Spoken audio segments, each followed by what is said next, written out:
ये कहानी एक ऐसे आदमी की है जो साउथ अफ्रीका के जंगलों में फंस जाता है। वहाँ के आदिवासी उसे मारना चाहते हैं और अगर उसे अपनी जान बचानी है तो उसे उन जंगलों से निकलना होगा, जो इतना आसान नहीं है। Bollywood silver screen presenting the naked prey. ये साउथ अफ्रीका की 19वीं शताब्दी के शुरुआती दौर की कहानी है, जब साउथ अफ्रीका के बहुत बड़े हिस्से में आदिवासी रहा करते थे। इस वक्त यहाँ पर गरीबी, भूख और लाचारी थी। दूसरे देश से लोग आकर यहाँ पर अपना कब्जा करते, लोगों को गुलाम बनाते, यहाँ के रिसोर्सेज को अपने फायदे के लिए यूज करते। यहीं बीहड़ में हमें एक सफेद रंग का छोटा सा किला दिखाया जाता है, जहाँ से कुछ लोग बाहर निकलते हैं। इनमें कुछ आदिवासी भी होते हैं। दरअसल ये सब के सब हाथियों का शिकार करने जा रहे हैं, ताकि उनके जो बेशकीमती दांत हैं उन्हें बेचकर ये बहुत मुनाफा कमा सके। इनके साथ एक सफारी गाइड भी होता है, जो यहाँ के ट्राइब्स की आदिवासियों की भाषा जानता है। साथ ही साथ वो यहाँ पर पहले भी कई बार आ चुका है, पर इस बार वो जिस इन्वेस्टर के साथ आया है उसका नाम जॉन है, जो कि बहुत लालची है। साथ ही साथ वो बहुत एरोगेंट भी है।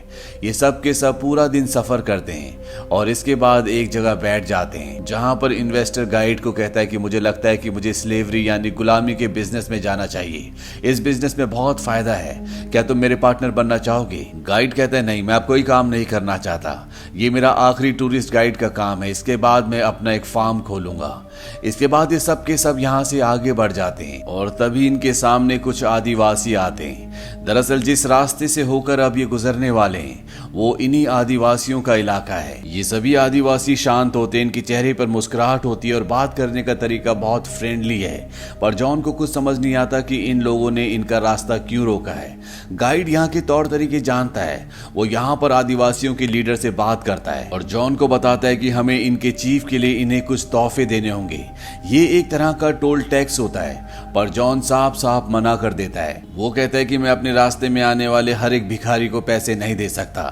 जॉन उसे समझाने की कोशिश भी करता है कि ये इनका इलाका है, ये हमारे लिए मुसीबत खड़ी कर सकते हैं, पर जॉन गाइड की एक बात नहीं सुनता और यहाँ पर जो आदिवासियों का लीडर होता है उसे धक्का देकर आगे निकल जाता है, जिससे आदिवासियों का लीडर गिर भी जाता है। और अब इन आदिवासियों के चेहरे पर एक अजीब सी खामोशी छा जाती है।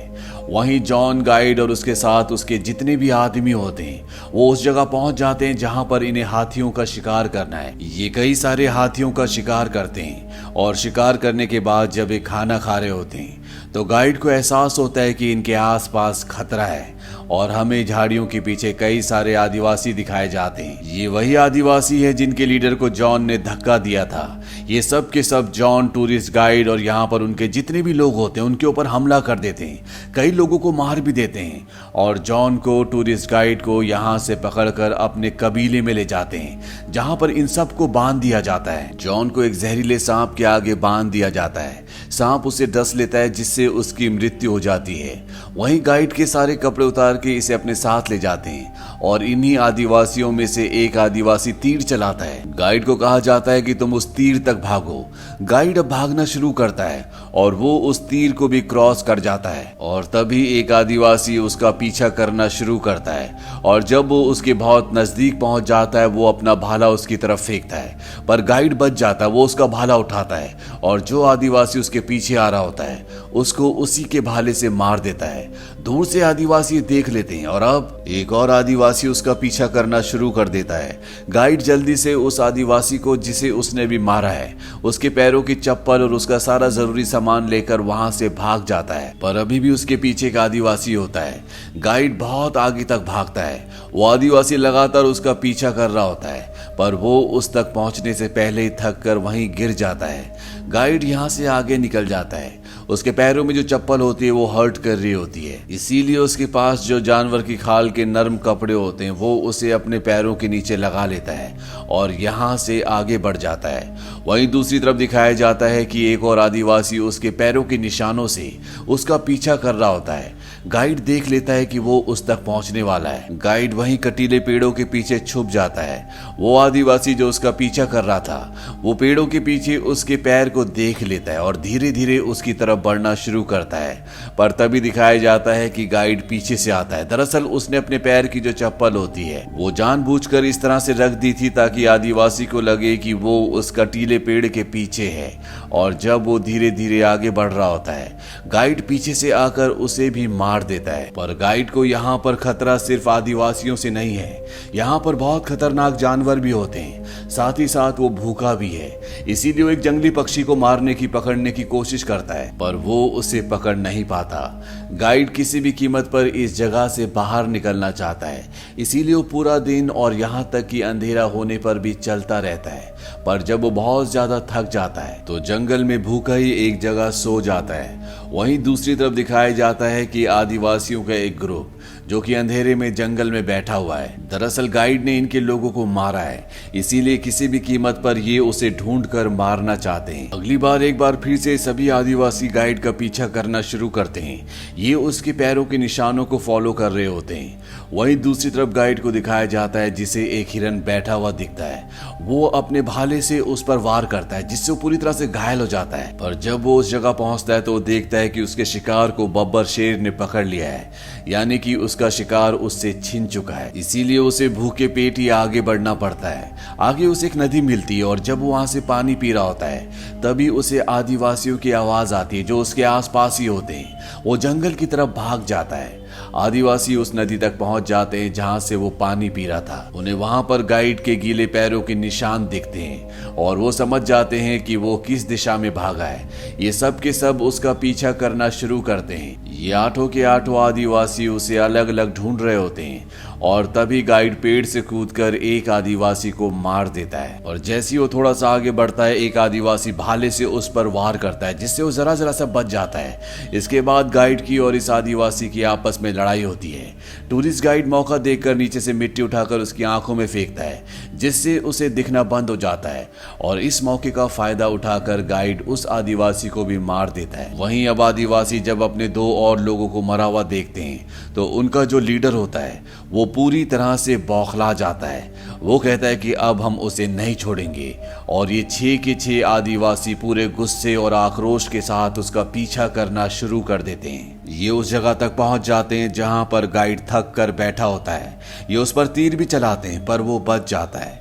गाइड यहाँ से आगे भागता है और इससे पहले कि आदिवासी उस तक पहुंचते वहां पर जो रास्ता होता है गाइड वहां पर एक बहुत बड़ी आग लगा देता है जिससे आदिवासी उस तक नहीं पहुंच पाते। उन्हें घूम कर वहां आना पड़ेगा। गाइड को ऐसा लगता है कि पहली बार उसने इनसे विजय हासिल की है, इसीलिए वो बहुत खुश होता है। गाइड यहाँ से आगे बढ़ता और रात होने पर वो एक पेड़ के नीचे सो जाता है। अगली सुबह वो वहीं पेड़ के नीचे छोटे छोटे पौधों की जड़ों को खाता है जो उसे डाइजेस्ट नहीं होती और उसे वॉमिट हो जाती है।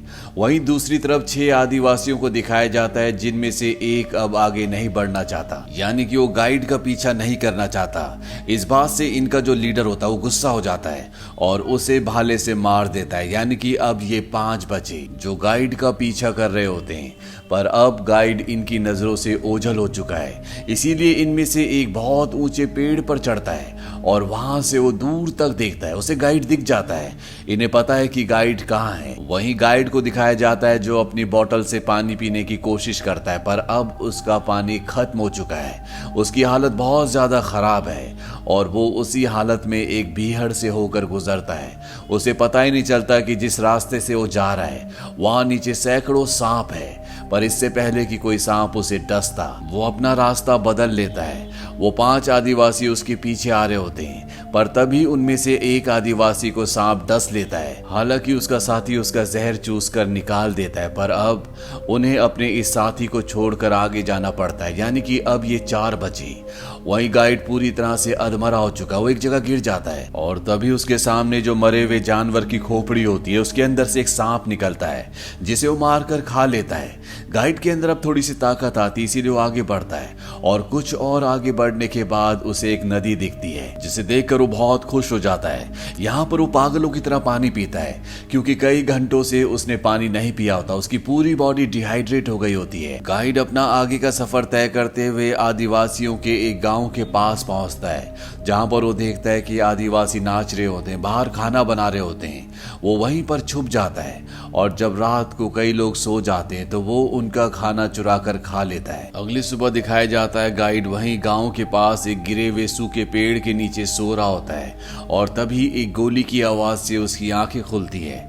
वो देखता है कि आदिवासियों के गांव पर किसी ने हमला कर दिया है। दरअसल ये वो लोग होते हैं जो आदिवासियों को पकड़ कर ले जाते हैं और हमेशा के लिए अपना गुलाम बना लेते हैं। गाइड छुपता हुआ एक दूसरी जगह पर जाता है जहां पर वो देखता है कि एक छोटी सी बच्ची उन्हीं लोगों से छुपी हुई है जो लोग यहाँ पर इन्हें बंदी बनाने के लिए आए। गाइड भी उस बच्ची के साथ वहीं पर आसरा ले लेता है, पर तभी उसे एहसास होता है कि वो लोग जो यहाँ पर आदिवासियों को बंदी बनाने के लिए आए हैं वो इन्हें ढूंढते हुए इन तक पहुंचने वाले हैं। गाइड वहां से भागना शुरू करता है और वो लोग जो यहाँ पर आदिवासियों को बंदी बनाने के लिए आए हैं वो गाइड को देख लेते हैं, वो उसका पीछा करना शुरू कर देते हैं। तभी हमें दिखाया जाता है कि वो 4 आदिवासी जो गाइड को मारना चाहते हैं वो भी दूर से छुपकर उसे देख रहे होते हैं, पर ये चारों आदिवासी सामने नहीं आ सकते क्योंकि ये जानते हैं कि अगर ये सामने आए तो इन्हें भी गुलाम बना लिया जाएगा। वहीं गाइड उनमें से कुछ लोगों को मारकर वहां से भागने में कामयाब हो जाता है, पर अभी भी वो लोग उसे गुलाम बनाने के लिए उसका पीछा कर रहे होते हैं। इसीलिए गाइड को एक नदी में कूदना पड़ता है जिसका बहाव बहुत तेज होता है। गाइड उस तेज पानी में लगातार बह रहा होता है।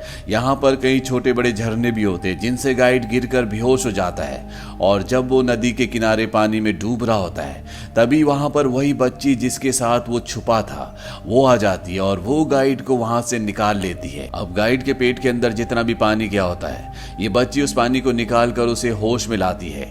गाइड जब पूरी तरह से होश में आ जाता है तो वो देखता है कि वो बच्ची उसके लिए कुछ पका भी रही है। वो बच्ची इसी जंगल की है, इसीलिए उसे यहाँ पर सरवाइव करना आता है। वो भी उन लोगों से छुप रही है जो यहाँ पर लोगों को गुलाम बनाने के लिए आए। ये दोनों यहाँ पर कुछ खाने के बाद आगे के सफर पर निकल जाते हैं। वो बच्ची भी गाइड के साथ जाती है, दोनों के दोनों गाना गाते हैं, गाइड अपनी भाषा में और वो बच्ची अपनी भाषा में। ये दोनों एक दूसरे के साथ बहुत अच्छा वक्त बिताते हैं। 1-2 दिन साथ चलने के बाद वो बच्ची रुक जाती है क्योंकि वो अपने गांव की सरहद को पार नहीं करना चाहती।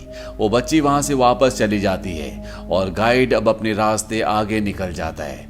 कुछ दूर जाने के बाद उसे अपना वो किला दिख जाता है जहां पर उसके लोग हैं। गाइड को देखकर बहुत खुशी होती है और वो वहीं पर घुटनों के बल बैठ जाता है। उसे लगता है कि वो अपने घर पहुंच चुका है, पर तभी उसके पास एक तीर आकर लगता है और जब वो पीछे मुड़कर देखता है तो वो देखता है कि वो 4 आदिवासी जो उसे मारना चाहते हैं वो बड़ी तेजी से उसकी तरफ बढ़ रहे होते हैं। गाइड एक बार फिर से भागना शुरू करता है, पर इससे पहले कि वो अपने किले तक पहुंचकर सुरक्षित हो पाता वो थक कर चूर हो जाता है और वहीं पर गिर जाता है। वहीं पीछे से एक आदिवासी भाला लेकर उसकी तरफ बड़ी तेजी से बढ़ रहा होता है, जबकि 3 आदिवासी झाड़ियों के पीछे छुपे होते हैं क्योंकि किले के पास जो गार्ड्स होते हैं उन्होंने गाइड को देख लिया होता है और वो लगातार उस तरफ गोलियां चला रहे होते हैं। वो एक आदिवासी जो गाइड को मारना चाहता है वो उस तक पहुंच जाता है, वो अपना भाला उठा लेता है, पर इससे पहले कि वो गाइड को मारता उसे गोली लग जाती है और वो मर जाता है। वहीं झाड़ियों के पीछे 3 आदिवासी समझ चुके हैं कि गाइड अब उनकी पहुंच से बहुत दूर जा चुका है। गाइड अपने घुटनों के बल बैठकर उन्हें हाथ हिलाता है और उनका सरदार भी हाथ हिलाकर वहां से निकल जाता है। यहाँ पर गार्ड्स आते हैं और गाइड को अपने साथ किले के अंदर ले जाते हैं और इसी के साथ ये कहानी यहीं पर खत्म हो जाती है। ये फिल्म सन 1965 में रिलीज हुई थी। IMDb पर इसकी रेटिंग है 7.3। इस फिल्म को ऑस्कर में बेस्ट ओरिजिनल स्क्रीन प्ले के लिए नॉमिनेशन भी मिला था। उम्मीद करते हैं कि सर्वाइवल कहानी आपको पसंद आई होगी।